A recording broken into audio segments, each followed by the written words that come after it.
నలువయె కడిగిన పాదము కలి కల్మషహారి దివ్య గంగా పాదమున్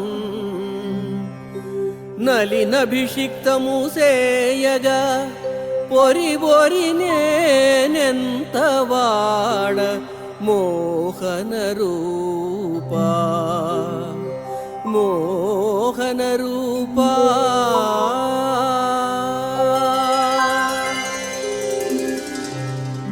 ఆకర్షణీయమైన అందంతో వెలుగొందే వెంకటేశ్వర, నీ పాదం బ్రహ్మ కడిగిన పాదం.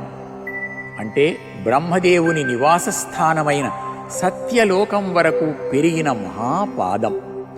అంతేకాదు మహాపవిత్రమైనది.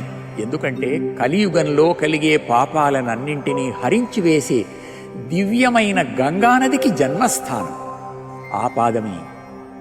ఈ విధంగా అత్యున్నతమైన అతి పవిత్రమైన ఆ పాదానికి తగిన విధంగా అభిషేకం చేయడానికి క్రమక్రమంగా ఒక పద్ధతిగా ఆలోచిస్తే నేనెంతవాణ్ణి, నాకేమి యోగ్యత ఉంది అని సంకోచపడుతున్నాను స్వామి.